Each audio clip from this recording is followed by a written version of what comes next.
backlash against, forms of kind of, peer-to-peer communication, etc.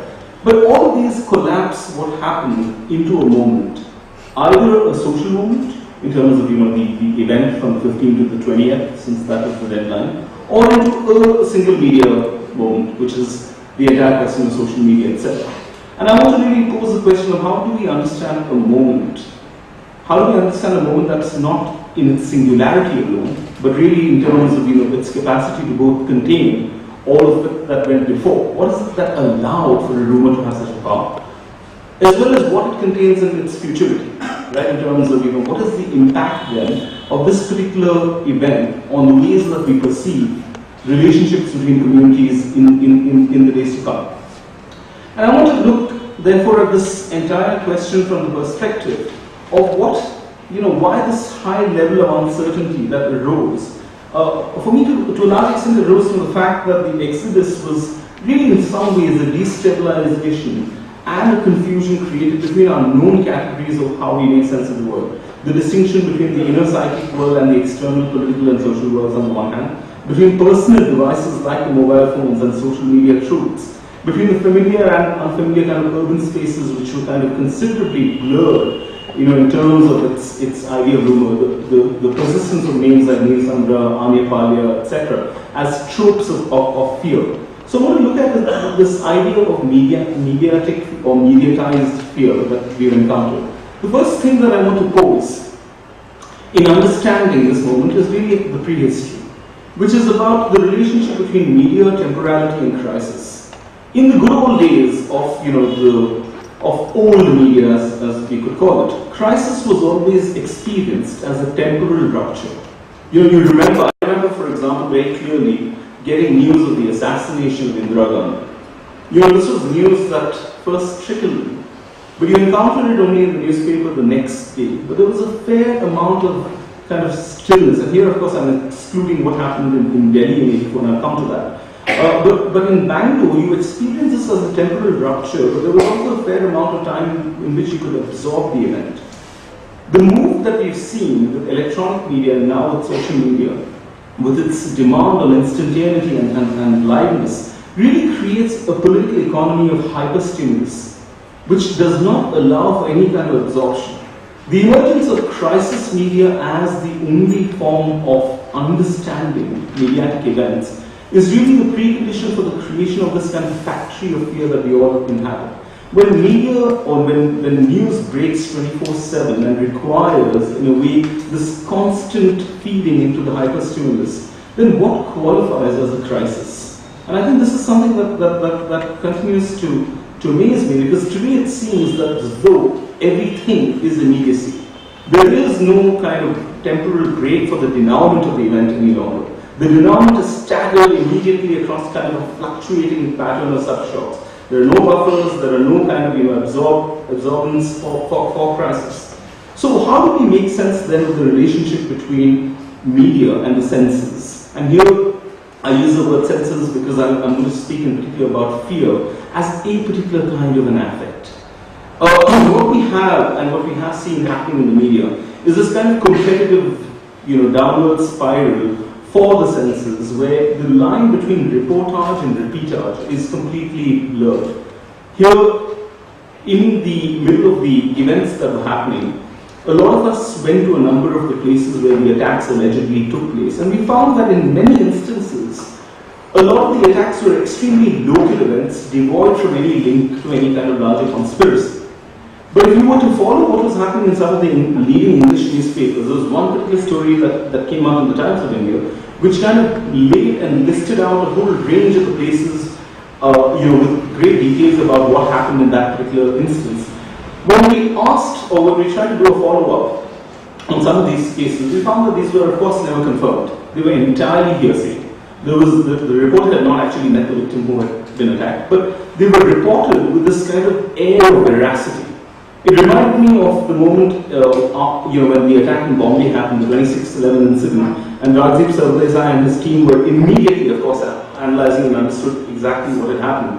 Rajdeep Sardesai came up with a theory of an attack that took place in the Reserve Bank of India, and for half an hour he created this theory literally which was about the domino effect and the springboard theory. He said there are springboards that are waiting in different parts of the city. One is going to erupt as the other, starts. So this attack could happen anywhere in the city. This is a palpable sense of fear and crisis that was being narrated. And of course, half an hour later, he apologized for getting his facts wrong, and then, very meekly said, "You have to understand that we're working in extremely difficult scenarios, and it's very tense right now." But this idea of the situation being tense but under control as something that only the media seems to have the luxury of, the ability to produce crisis as the predominant mode of being. The question that I'm interested in is what does this mean in terms of our long-term engagement with the very question of fear itself? Are there linkages between fear, media, democracy, and power, where citizens of the state are transformed continuously into consumers of fear? And what are the implications of this? Has our social world become a nervous system that constantly is mediated by flickering images of fear and violence? And what then are the implications of this on our inner selves and our capacity to act and be in the world? If fear and by extension terror are the new products to be consumed through media interventions, then who are the complicit actors in the theatre of terror and how? Are there certain images, stereotypes, and ideas that are reified in media in order to be invested with greater power to evoke fear in the social, cultural, and political sphere? In the celebration of crisis as its chief justification for endless news coverage, do we not perpetuate specific modes of presenting and even packaging crisis, modes that are in turn determined by our investment and compulsions in the arenas of power and influence? The ethical challenge for me, for media and for press in particular, and news coverage, addresses the same kind of question somewhat differently.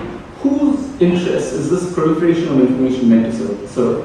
What are the limits that a news operation ought to set before it launches itself on a wave of information that unsettles, defames, disturbs, or misinforms people with breaking news? And why are these critical questions? These are critical questions for me because of the relationship that the media has with rumor and velocity. It's not a coincidence that rumors would reside so comfortably with the world of social media and new technologies of dissemination, because in their original sense, gossip and rumor were indeed the primary examples of uncensored, unmediated, unfiltered peer-to-peer communication. In its positive manifestation, the power of rumors to mobilize crowds resulted in the French Revolution, and closer home, of course, rumors were critical in many anti-colonial struggles and popular peasant uprisings. On the other side, we also have a long and violent history of the relationship between riots and rumors, the two biggest examples being the partition and the anti-Sikh riots after the assassination of Ibrahim. But it's important to philosophically understand the nature of rumor as a speech act, to locate the ways in which it interacts with new media and social media. The anthropologist Veena Das, in her pioneering ethnography of violence, describes rumors as events without signatures. What does she mean by this? What is the idea of the event without the signature? I mean, the fact that there is no way of confirming the source of a rumor or even its veracity unhinges the utterance from the question of truth, and yet at the same time, the immediacy in terms of the source of the rumor, being often a trusted source, a friend, or a relative, creates a paradoxical scenario where on the one hand, there is no way of confirming the veracity even as it appears to be at its truest form. We heard this, the example of receiving this from the pastor. So even though a rumor cannot be confirmed, the fact that it originates from a trusted source constitutes its importance as social discourse or social speech. The threat underlying the rumor lies in the domain of the possible. Something could have happened, a person could have been attacked, and the performative power of the rumor arises from an almost uncontrollable impulse to pass it to another person. So the spreading of a rumor in the era of SNSs is both an act of concern. We want to warn our friends, we want to warn our relatives, but also a way of sharing our individual vulnerabilities. The peculiar nature of rumor, its lack of signature, the impossibility of it being tethered to an individual agent, gives it the stamp of an endangered collectivity. It leads to the social world around us, our familiar space being transformed into a world that consists not of real people or relationships, but of shadows. Even though rumors emerge as voices that are unattributed and unassigned, they are nevertheless anchored to images of self and the others that have been circulating much before the origin of the rumor itself.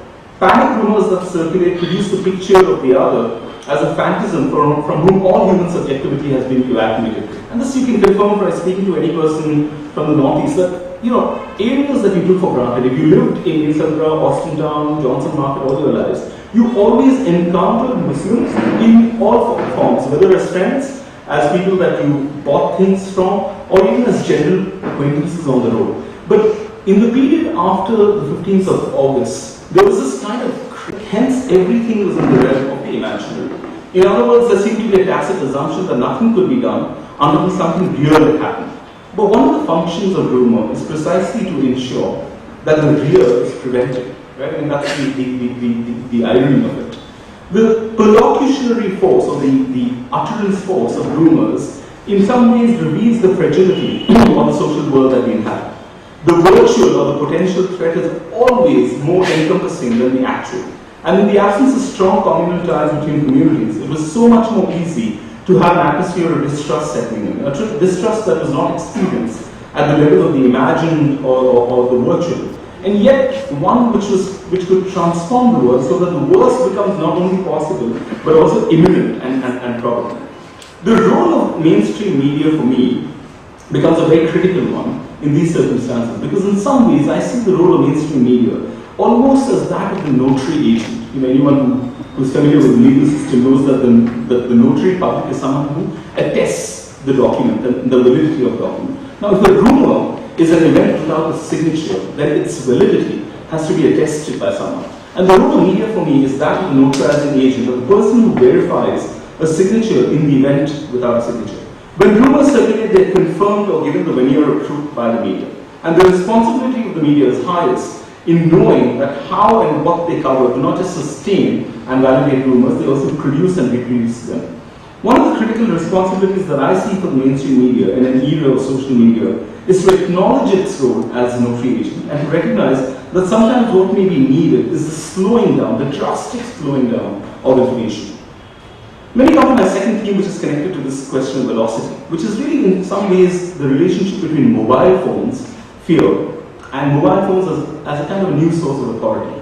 Because if there was one image that has stayed in our mind from the newspapers, it's the image of people leaving on the train showing their mobile phones to the press and the SMSs. For me, this is a new image of fear that we have to contend with, because fear has found a new interface, that of the mobile phone screen. Ravi Sundaram, in an editorial for The Hindu, suggests that what was significant about the image of people displaying threat messages on the phone was not the fact that they were threatening messages against another community. These have always existed throughout history. But what it signposts is the arrival of a new form of authority, the phone screen. The events of the past month intimate a new uncertain future of our media lives, where we've entered a world where the old kind of techniques of media, as well as the control of crowds, seem to be a little kind of shaky, and they seem a little tested in light of this kind of new media forms that we've encountered. There are over 700 million people in India who have cellular phones that now receive and produce text, video, audio, and digital images. And after the advent of the new phone, we see a radical reimagination of what it means to participate, both as a citizen as well as a producer of this. The phone screen, more than the television, is now what our eyes actually looks at. So how 2 or 3 minutes, okay. In which case let me summarize what I wanted to say. In the happiness of not having to deal with the crisis as we did the last time around, I slip back into my comfortable mode of being an academic. I'm a very reluctant activist. So instead of going through the detailed points, let me kind of very briefly summarize 3 things that I want to say.